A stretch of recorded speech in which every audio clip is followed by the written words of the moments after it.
So this is a blog post from Bryan Caplan, which happens to be one of my favorite economists. It's actually an old blog post from 2015, and it's titled "My Simplistic Theory of the Left and the Right." And recently, I just discovered it, and it's actually, yes, it's a simplistic theory, but to me, I think it's pretty good because it has so much explanatory power.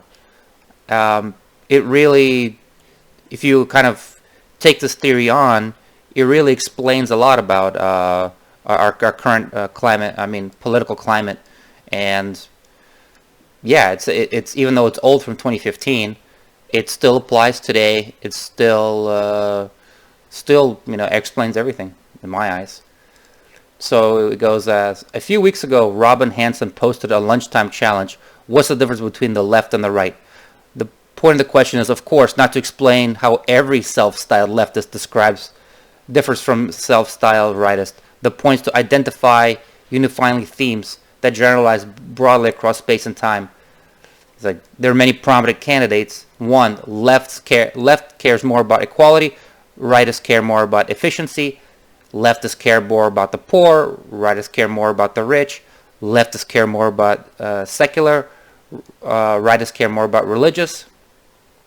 So he goes on, this is pseudo-logic. To my mind, though, these theories over-intellectualize left and right. Neither ideology is a deduction from its first principles, not even close. What binds the left and with fellow leftists and right with fellow rightists is not logic but psychologic. Feelings, not theories. So what's the alternative? Here it goes.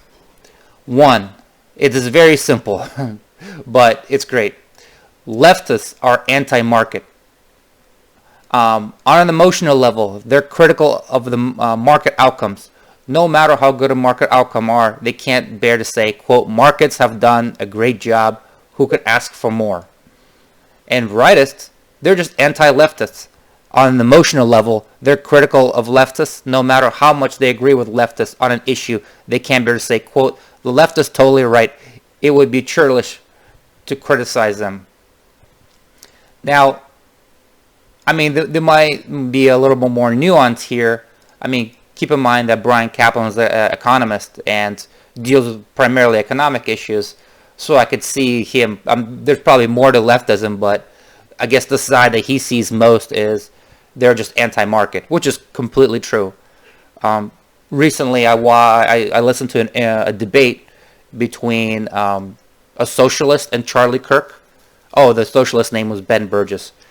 And what really surprised me, and I guess I shouldn't have been surprised, but I thought Charlie Kirk, being the conservative, would be more pro-market, very principled debater against the Ben Burgess, but he wasn't really. The thing he was just skeptical of Ben Burgess. At the same time, Ben was talking about like, oh, we might need free healthcare, or we might need the government this or welfare that and whatever. And Charlie Kirk, he didn't say no to the welfare state. He was always like, oh, we can have a little bit. Yeah, we could have a little bit. We just don't want the welfare state to turn into a hammock. We could have, he was just like soft.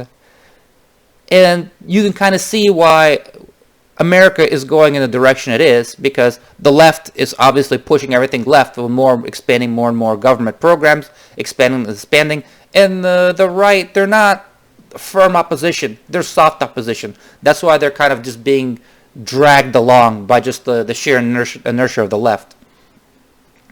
So yes, the story is uncharitable and simplistic, but clarifying.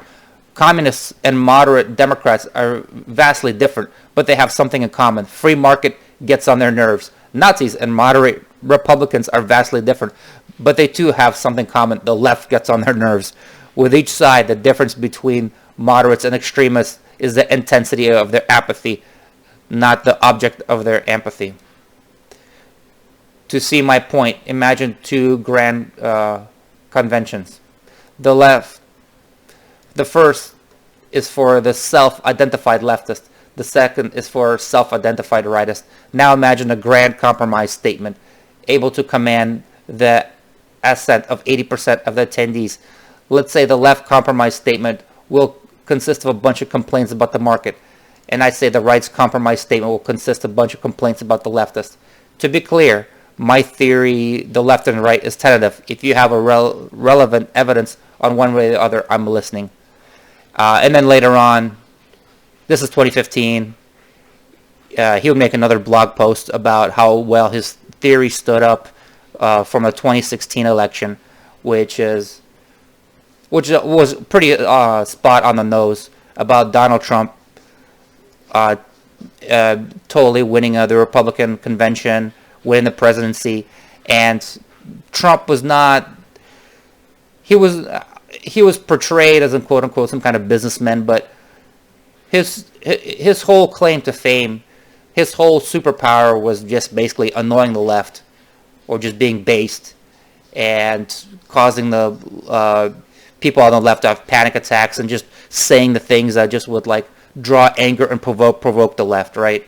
He as far as his own ideas, they